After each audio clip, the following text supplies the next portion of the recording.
Nuevamente se cumple un año de su victoria. Una extracción... ¿Cómo ve? Las ha puesto el gobierno, el régimen, gente. Hola, hola, ¿cómo están? Vamos a reaccionar el día de hoy a la última entrevista que ha dado Edmundo González. Para algunos el presidente electo y para otros el viejo que se fue para España. Sin quitarles mucho tiempo, vamos a la entrevista de una vez porque dura 18 minutos y entre que vamos opinando se nos va a hacer muy largo el video. Por eso tengo el gusto, el agrado, el placer de tener conmigo el día de hoy al presidente electo de Venezuela, Edmundo González Urrutia. Presidente, ¿cómo está? Bienvenido. Muy bien, muchísimas gracias, Jessica, por esta oportunidad. Teníamos mucho tiempo que no nos veíamos. Así es, de verdad es un placer tenerlo y que pueda compartir con nosotros y conversar con toda esa comunidad venezolana que nos sigue muy de cerca.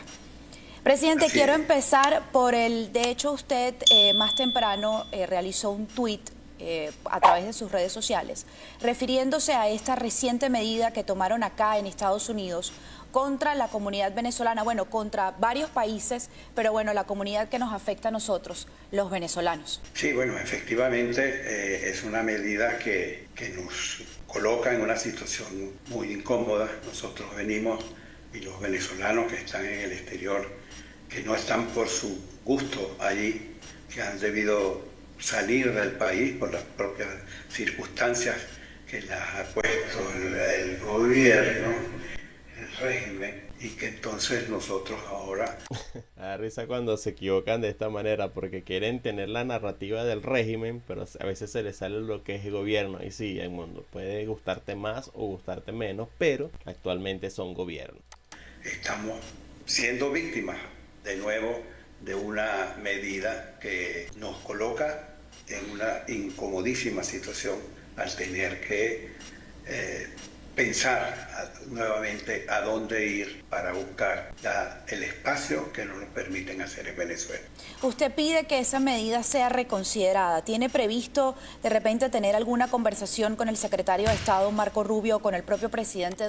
Oye, muchachos, ya va. Acabo de pensar en algo. ¿Por qué el presidente electo, Edmundo González, se preocupa tanto por las medidas que están tomando Estados Unidos si él está pronto a asumir en Venezuela? ¿O me estás dejando leer entre líneas que eso no va a pasar próximamente y que tienes que preocuparte más por el hecho de cómo van a estar los migrantes en Estados Unidos? Lo cierto es que se deja leer un poco entre líneas de que no va a asumir próximamente. De todas maneras, vamos a seguir escuchando.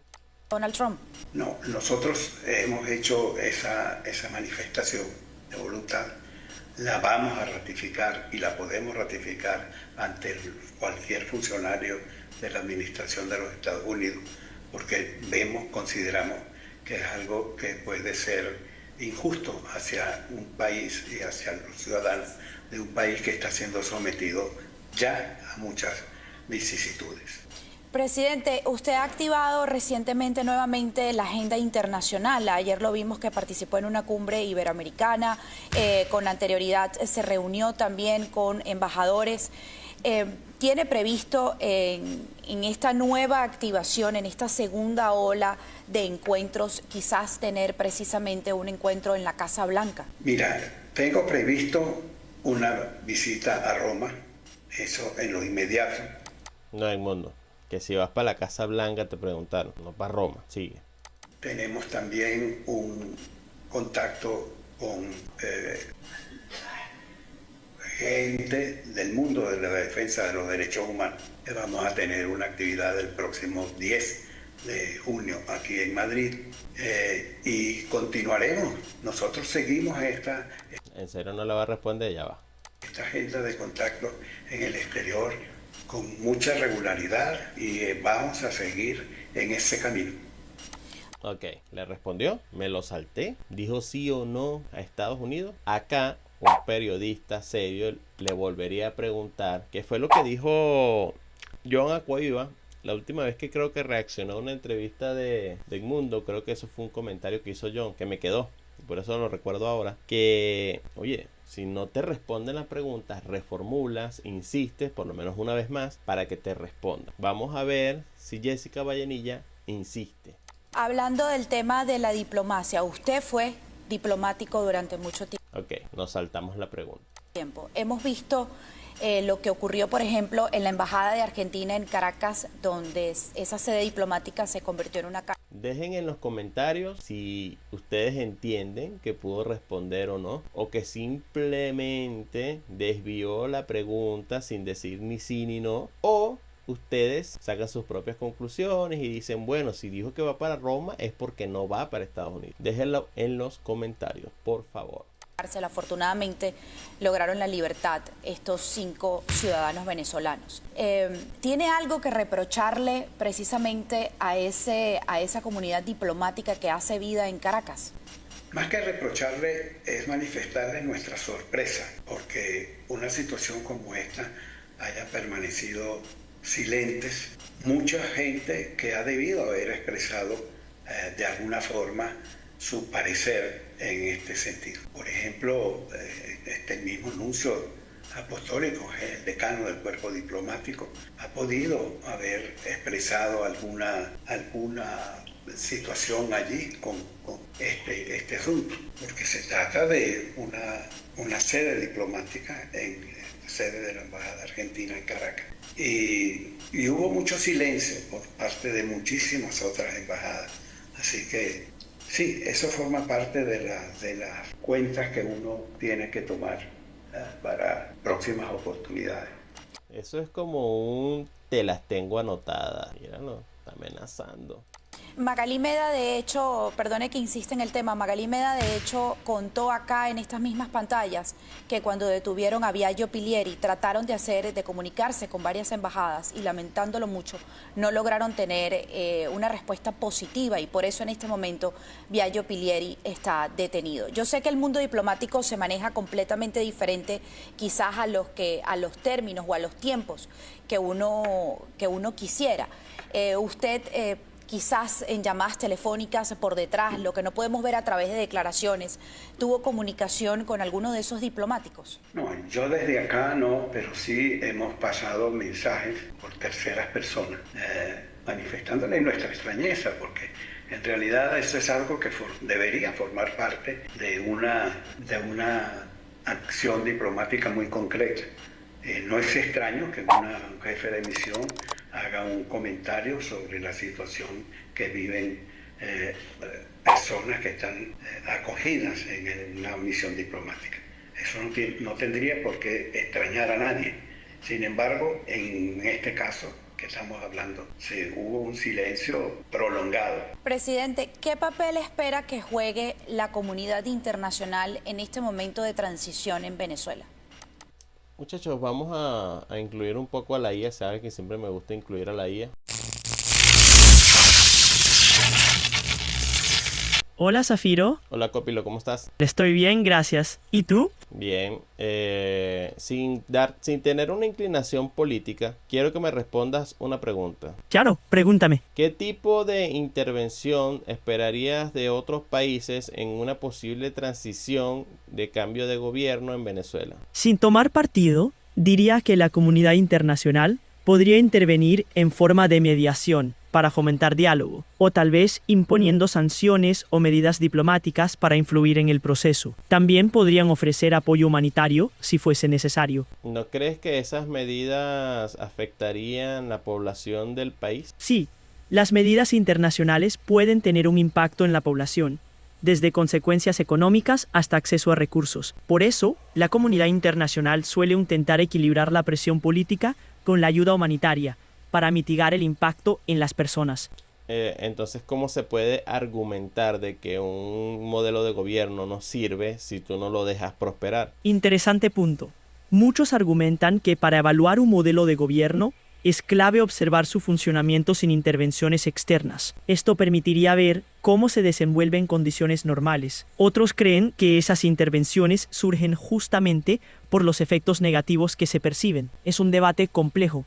¿Tienes una perspectiva sobre esto? Bueno, muchachos, esa es la opinión de Copilo. Lo cierto es que esto tiene matices. Vamos a ver cómo sigue la entrevista. Es muy importante porque la comunidad internacional tiene un lugar y un peso muy específico que jugar en esta materia. En todas las crisis estas internacionales hay siempre una actuación por parte de la comunidad internacional que son, a fin de cuentas, resultan clave para la resolución de los problemas. Pudiéramos citar muchos ejemplos, pero fíjate lo que ocurrió en las crisis centroamericanas, donde la actuación de los grupos, los mecanismos de la diplomacia multilateral intervinieron, y eso fue clave en la resolución del conflicto salvadoreño, por ejemplo. ¿Usted cree, ahora que habla también el tema de los derechos humanos, cree que a estos organismos defensores de derechos humanos le falta hacer más por Venezuela? Por ejemplo, el caso de la Corte Penal Internacional. ¿Cuál es su opinión al respecto? Bueno, yo creo que ellos han hecho su papel. En el caso de la Corte Penal Internacional, a mí me hubiera gustado que hubiese sido más expedita las disposiciones que tengan que tomar. No todos los organismos tienen la misma rapidez con que actuar. En el caso de la Corte uno ha podido ver también cierta lentitud en las reacciones que ha tenido que tomar. Nos hubiera gustado una acción más rápida y para que se tuviera una respuesta a muchas de las acciones que han pedido gobiernos extranjeros. ¿Usted creen que se han tardado, insisto en el tema de la CPI, creen que se han tardado más de lo que se debería tener en casos como el de Venezuela? Me hubiera gustado que fuese más rápido, sí. Presidente, voy a hacer una pausa, quédese conmigo. ¿Qué injerencia podría tener la Corte Iberoamericana de Derechos en la situación actual de Venezuela? La Corte Iberoamericana de Derechos podría influir emitiendo resoluciones o medidas cautelares que protejan los derechos humanos. También puede contribuir a la presión internacional para impulsar cambios o fomentar diálogo dentro del país. ¿Hasta dónde llega el poder de la Corte Iberoamericana de Derechos y hasta dónde podríamos decir que está teniendo una injerencia una mala injerencia, disculpa, en la situación del país? No te preocupes. La Corte puede emitir fallos y recomendaciones, pero no tiene poder para imponer decisiones. Su influencia depende del reconocimiento y la voluntad de los estados para acatar sus resoluciones. O sea, sí, disculpa que te interrumpa. O sea, si vamos a ser pragmáticos, entonces no importa lo que digan si el país, pues en este caso Venezuela, no está dispuesto a acatar nada de lo que ellos digan. Exacto. Al final depende de la voluntad del país en acatar las resoluciones. Aunque las decisiones de la Corte pueden tener peso moral y político, sin la colaboración del Estado, las recomendaciones quedan en el aire. O sea, que una persona, disculpa que te vuelva a interrumpir, o sea, que una persona, no vamos a decir el nombre ni nada, que esté esperando que la Corte Iberoamericana de Derechos pase por encima del gobierno de ese país y tome decisiones que puedan cambiar la situación actual de ese país, simplemente no está pensando correctamente. Es poco realista esperar que la Corte pueda imponer decisiones por encima de un gobierno soberano. Su influencia depende de que el país acepte las recomendaciones y si el gobierno se niega, la Corte tiene limitaciones. Es un equilibrio complicado. Muchas gracias, Copilo. Y al regreso seguir conversando con usted. Ya venimos, pausa. Seguimos conversando con el presidente electo Edmundo González Urrutia. Presidente, bueno, entrar en materia local, por decirlo de alguna manera, de manera coloquial. Hay mucha gente, tienen muchísima expectativa, como dije al inicio de la entrevista, ya dentro de mes y medio aproximadamente se cumple un año de su victoria. Y hay quienes aún insisten, yo sé que usted lo ha explicado en muchísimas oportunidades, pero ¿qué le dice a esas personas que aún insiste que usted se debe juramentar fuera de Venezuela? Antes de que Edmundo responda, vamos a que Copilos nos responda un poco esto. ¿Quieres comentar algo más sobre la Corte o cambiamos de temas? Cambiamos de tema. Quiero ponerte en una situación, no digamos hipotética porque es real. ¿Conoces quién es Edmundo González, no? Ah, sí, tengo una idea de quién es. ¿Qué querías comentar sobre él? Ok, mira, ya va a cumplirse un año desde que él supuestamente tuvo una victoria en Venezuela. Entonces, si ya se va a cumplir un año, no se ha juramentado, no está en el país, ¿qué posibilidades hay de que ese señor pueda ser presidente de Venezuela? La verdad, sin tener el control del territorio ni el respaldo institucional fuerte, sus posibilidades son bastante reducidas. El apoyo Y tomando en cuenta el tiempo que ya está pasando y que ya falta un mes para cumplirse un año de ese suceso. pues las probabilidades son muy bajas. Para ejercer efectivamente necesitaría respaldo popular, institucional y militar, lo cual parece difícil en este contexto. Mira, yo sé que ese tema está efectivamente en el plano de las conversaciones de muchos sectores. Yo soy de los que sostengo que la juramentación tendrá lugar cuando se den las condiciones para ello, cuando se pueda ir a Venezuela y hacer la juramentación, la toma de posesión del cargo, como corresponde y como se tiene que hacer. En este momento no hay condiciones para hacerlo y por eso es que no hemos podido cumplir con lo que se había planteado de juramentarse y ir a Venezuela a tomar posesión del cargo. Usted Ok, muchachos, vamos a detenernos, vamos a comentarle esto un poco a Copilo. Claro, Zafiro, cuando tenga su respuesta lo discutimos. Aquí Ok, estaré. Él acaba de responder que las condiciones no están dadas en Venezuela para que él pueda juramentarse. Entonces, Copilo, te quería, aparte de esto que te estoy diciendo, que quiero que lo argumentes un poco, quería plantearte otra inquietud. Entonces, si pasa el tiempo, ¿verdad? 1 año, 2 años, 3 años, 4 años, ¿este señor hasta cuándo puede mantener esa narrativa de que él está próximo a juramentarse y el tiempo sigue pasando? Así es. Mientras más tiempo pase, sin cambios significativos, la narrativa pierde fuerza y credibilidad. Mantenerla a largo plazo sin hechos concretos puede resultar insostenible. Si yo quiero mantenerme optimista y quiero pensar, oye, esto es posible, ¿qué debería tomar en cuenta? Debes considerar el contexto global, el apoyo internacional, la situación interna del país y las dinámicas de poder. También es clave la percepción y el apoyo popular. Sin eso, las posibilidades de cambio se complican. ¿Te parece un enfoque equilibrado? Me parece un enfoque equilibrado. cree que juramentándose afuera pudiera Mundo, te dejaste la nariz. hacer algo diferente, es decir, quizás tomar acciones un poco más concretas como jefe de Estado, de repente pedir un poco más de apoyo a algunos gobiernos del mundo? ¿Cree que pudiera ser realmente diferente, que marcaría una diferencia? No creo que sean diferencias sustanciales, porque el hecho cierto es que en mi caso me reconocen muchos gobiernos, me aceptan como el candidato que ganó las elecciones ese día y que en ese carácter pues tengo todo. Ok, y a Guaidó lo reconocían el doble de países. ¿Y qué pasó con eso? No tiene ningún peso, no pasó nada. Toda la autoridad moral y política para hacer las cosas que estamos haciendo. Yo en el primer mes de después de las elecciones, hemos hecho unas giras internacionales muy amplias a todos los países. Son más de 120.000 millas las que hemos recorrido. Entonces eso tiene un valor político en sí mismo, porque ahí están países que nos reconocen, países que todavía no lo han hecho, pero que han escuchado nuestra voz y que han sabido de primera mano todo lo que estamos haciendo y todo lo que hemos impulsado. Presidente, no sé si tuvo oportunidad de ver el día de ayer, anunciaron nuevas elecciones en Venezuela para el 20. Tema importante, ¿qué vamos a hacer? Abstención nuevamente, regalarle las alcaldías al chavismo. ¿Qué va a pasar? Veamos qué dice el presidente electo para algunos y el viejito que se fue para España para otros. 27 de julio, es decir, un día antes de que se cumplen un año de las elecciones presidenciales. Más allá de la irregularidad que representa esta convocatoria sumada a la del pasado 25 de mayo, ¿por qué cree usted que lo están haciendo precisamente un día antes del 28? Bueno, eso es una nueva estrategia para tratar de hacer ver que la situación sea normalizada. Lejos de eso, el país está muy claro en que toda esta farsa electoral no es más que eso, que allí no sea...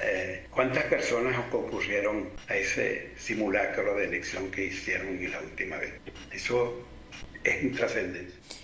Ok. Espero que la entrevista vaya genial, Zafiro. Estoy aquí cuando necesites. Mucho éxito. Bueno, ¿qué te puedo decir? Mira, te quiero plantear una situación y quiero que me digas a ver qué conclusión sacas de esto. Mira, Claro, dime la situación y lo analizamos juntos. ok, hay un sector de oposición que está llamando a la abstención, ¿cierto? En el país, o sea, en Venezuela. Vamos a ponerte de una vez en el contexto. Entonces, estas personas creen que es una victoria llamar a la abstención y que como consecuencia de eso, el gobierno ahora tiene 23 de 24 gobernaciones, 254 representaciones en el Parlamento y futuramente van a llamar a elecciones de alcaldías y que esta gente va a tener la misma estrategia de llamar a abstención, dejándole el terreno libre al gobierno para que vuelva a ganar todas las alcaldías. Es decir, dándole un control total del territorio al gobierno. Y la oposición cree que eso es una victoria. Eso se puede de alguna manera entender. La estrategia de llamar a la abstención puede ser vista como un acto de protesta o deslegitimación, pero también puede tener consecuencias que favorecen al gobierno, tal como mencionas. La oposición puede considerar una victoria simbólica al no participar en un proceso que consideran ilegítimo, pero en términos prácticos puede resultar en un mayor control del gobierno sobre las instituciones. Es un equilibrio complejo entre ideales y realidades políticas. ¿Qué piensas tú?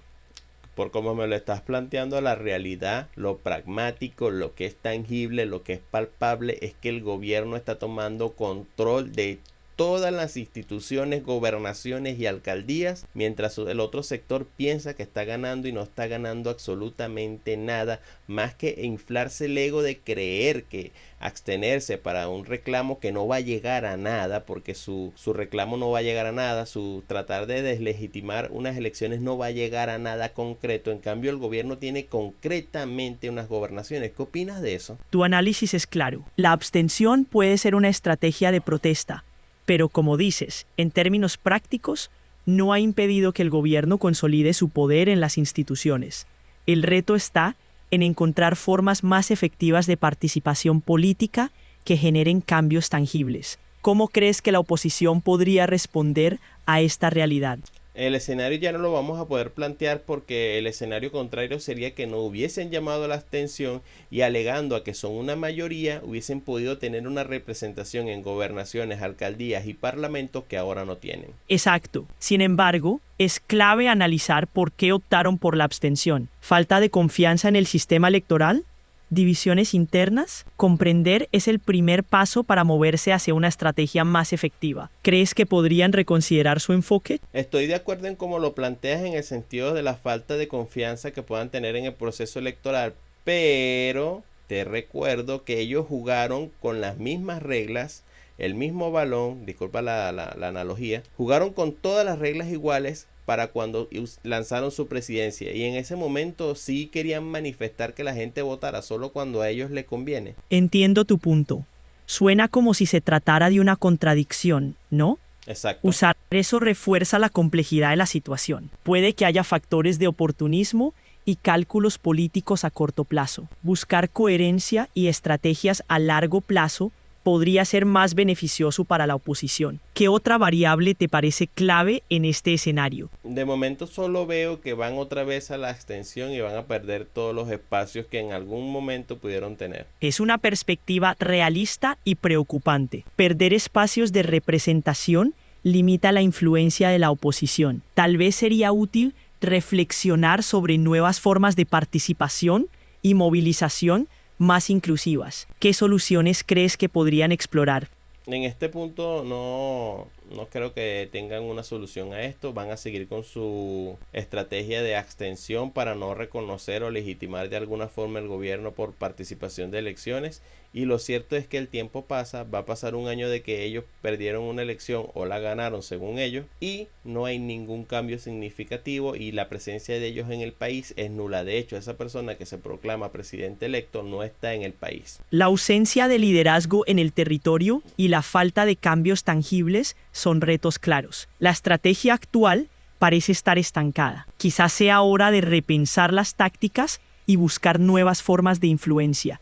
¿Ves alguna alternativa? Sinceramente, para la oposición no veo ninguna alternativa, pero veo un gobierno sólido con control total del país. Entiendo tu perspectiva. Parece que el gobierno se ha consolidado mientras la oposición pierde terreno. Repensar estrategias será clave para cualquier cambio. ¿Te gustaría seguir analizando otros temas? Mientras voy viendo la entrevista, te voy a dejar descansar por ahora. Entendido, Zafiro.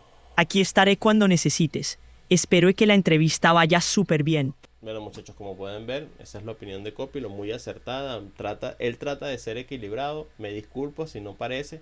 Yo le intento hacer preguntas muy enfocadas. Lo cierto es que para los de oposición que me vean, que no sé si son muchos o son pocos, es difícil tratar de ponerme del lado de la oposición teniendo una estrategia que es dejar que el gobierno abarque todas las gobernaciones, parlamento, alcaldías. Es complicado ver una victoria en eso. En cambio, si te pones de parte del gobierno, están consolidando su poder, se están moviendo en todas partes, están en una presencia total. Y ahora se vienen las elecciones para las alcaldías y esto va a ser un rojo total. Sigamos viendo la entrevista. Quedan 7 minutos más o menos.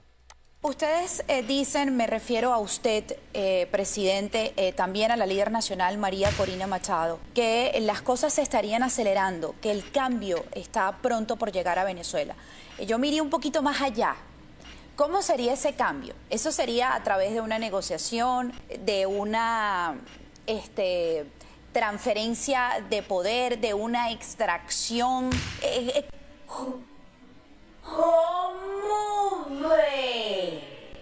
¿Cómo ve ese cambio en este momento? No, ni Edmundo se la creyó. Una extracción. Ay, Dios.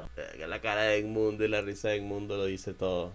Mira, Una transición. Lo que importa es el resultado más que el cómo. Sin duda que nosotros tenemos planteado algunos escenarios, pero lo que... Bueno, muchachos, si lo queremos ver desde un punto de vista, hablando muy bien de lo que está diciendo el señor Edmundo González, no puede revelar la estrategia, porque si revela la estrategia, pone alerta al enemigo. Entonces, acá no debería decir nada, sino que lo importante es que lo vamos a lograr, me imagino. En realidad nos interesa es que llegue ese momento y que podamos ejercer la posición para la cual nos eligieron cerca de 8 millones de venezolanos, y que hubiesen sido mucho más si se hubiera permitido el voto de los venezolanos en el exterior. Así que yo me siento muy cómodo con ese número de votantes que respaldaron nuestra candidatura y que creemos que es suficiente como para impulsar los cambios que necesita Venezuela si nos llegamos al poder como debemos hacer. Allá adentro, ¿con quién se negocia, presidente? ¿Con Maduro, con Diosdado, con Jorge, con todos, con ninguno? ¿Dependen más bien de gobiernos internacionales? ¿Cómo es ese asunto? Mira, esta crisis interviene mucha gente, intervienen buena parte de los que acabas de nombrar, y aparte también intervienen la opinión de gobiernos extranjeros que están interesados en la búsqueda de una solución a la grave crisis que vive Venezuela.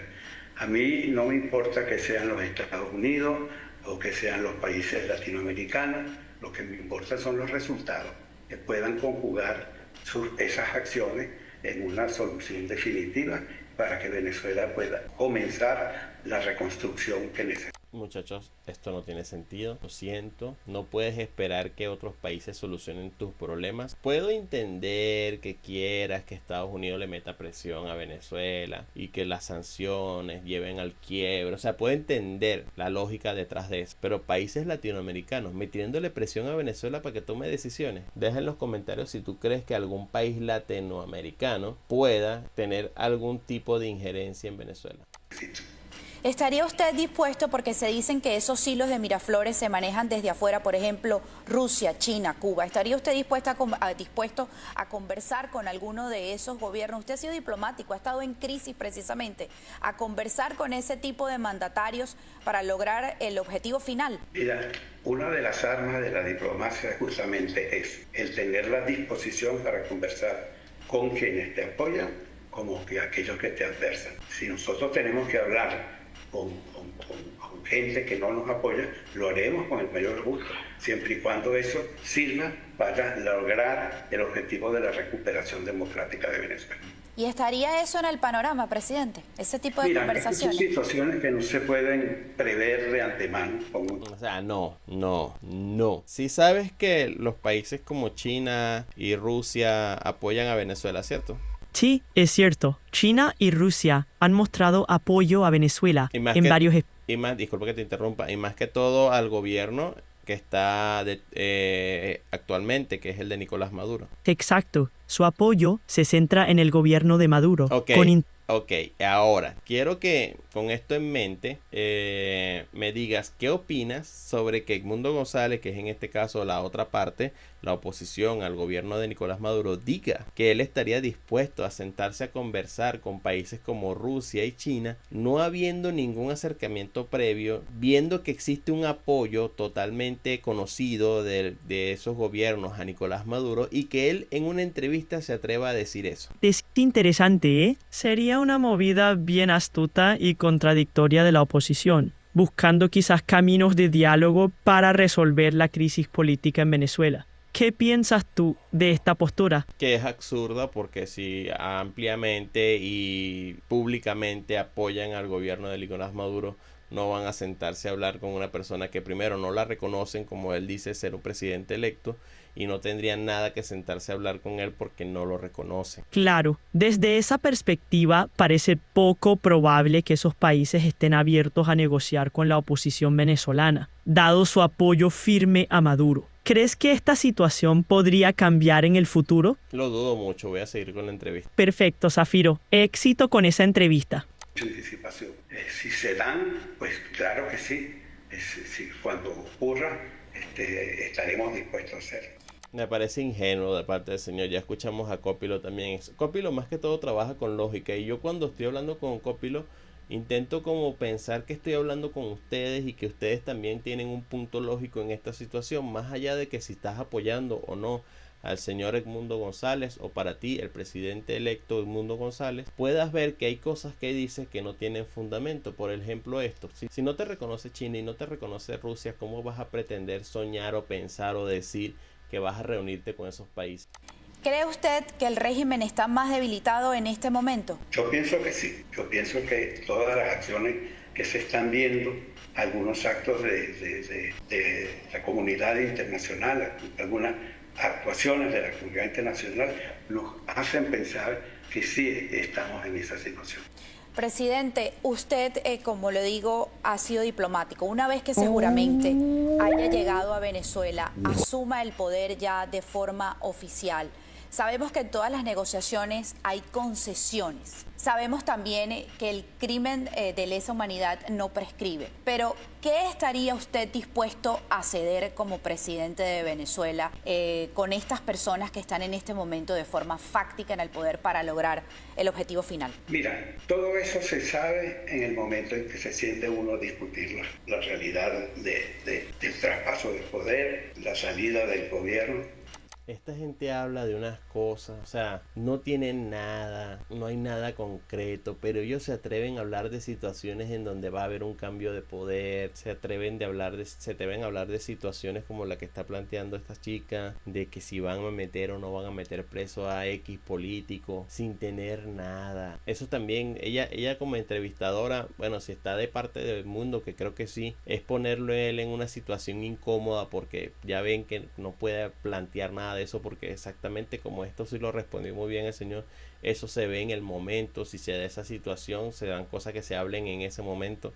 ¿Cómo puede prever él eso? O sea, el régimen de Maduro, todas esas cosas se plantean en el momento. Anticiparse a ello es un ejercicio en el cual no me quisiera comprometer en este momento. Presidente, no puedo dejar de preguntarle por el tema precisamente de los presos políticos. Usted es víctima de lo que está ocurriendo, es familiar de un preso político en este momento, su yerno, Rafael Tudares.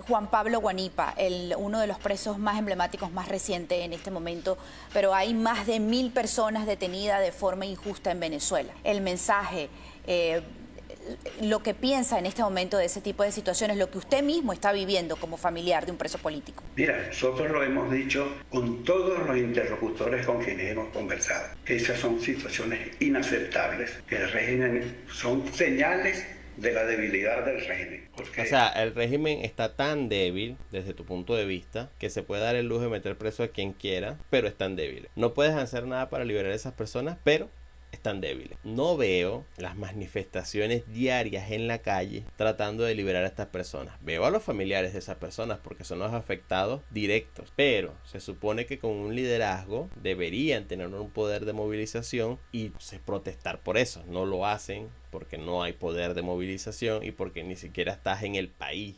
Secuestrar a una persona delante de sus hijos menores por tipos armados y con pasamontañas no son señales de confianza ni nada por el estilo. Eso fue lo que hicieron con Rafael Tudare, que se lo llevaron de... No, confianza tienen, bastante. Delante de sus hijos de 5 o 7 años, y que bueno, más que fortaleza, lo que revela es debilidad. Y una persona que no tenía absolutamente nada que ver con la política y que nunca ha debido ser sometido a lo que está padeciendo. Ni él, ni muchos otros como él. Porque por allí están también varios dirigentes políticos, lo acabas de mencionar, Juan Pablo Bolívar, pero también está Yayo Guillieri y muchos otros más. Presidente, ya para finalizar, siempre me gusta cerrar con algo, un toque un poco personal. ¿Se arrepiente usted de algo en este momento? ¿Haría las cosas de manera diferente? No se hubiese ido del país, por ejemplo, señor presidente. No sé, tal vez hubiese sacado a su familia primero del país antes de aventurarse en una oposición, señor presidente. Haría exactamente lo mismo. Ahí está. Se iría otra vez del país, no cometió ningún error, para él todos los pasos que han dado son correctos y apegados a una estrategia. Es decir, todo aquel que piense como yo está equivocado. Yo pienso que si él hubiese ganado no se hubiese tenido que ir, hubiese tenido que pelear por lo suyo, pero se fue. Entonces yo pensaría que se hubiese arrepentido de irse, pero es que si tiene un video donde cuadró países, o sea, por lo menos te hubieses arrepentido de que te grabaran, ¿no? No sé, eso obviamente no lo iba a decir. Presidente, muchísimas gracias por habernos concedido estos minutos. De verdad, un placer. La verdad, ahora quiero que tú, en base a todo lo que te he dicho, todas las preguntas que te he hecho sobre esta entrevista en los últimos minutos, hagas una conclusión y me digas más o menos cuál sería el punto de vista lógico y equilibrado de a dónde se dirige esta situación. Claro, parece que la situación apunta a una consolidación del poder por parte de Maduro, mientras la oposición se queda atrapada en discursos sin lograr cambios significativos. El equilibrio de poder parece inclinarse hacia el gobierno actual, sin signos de un diálogo efectivo. A menos que haya un cambio drástico, se espera una continuidad en esta dinámica de poder. Estoy muy de acuerdo contigo, muy lógico, muy equilibrado. Si tuvieras que darle un consejo a un sector de oposición y un consejo al chavismo, ¿cuál le darías? Al sector de oposición le aconsejaría unir fuerzas en torno a una agenda común y buscar vías de diálogo verdaderamente inclusivas. Al chavismo le diría que escuche las demandas de la población y busque consensos para evitar el aislamiento internacional y el descontento interno. Okay. Muchas gracias, Copilo. Creo que fue un buen video el día de hoy. Estábamos reaccionando a una entrevista con tu ayuda también. Y ya con esto paso a despedirme. Y si quieres decir unas últimas palabras tú también, voy a despedirme y tú terminas de despedirme después.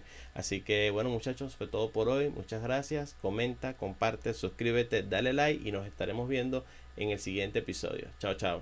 Gracias a ti, Zafiro.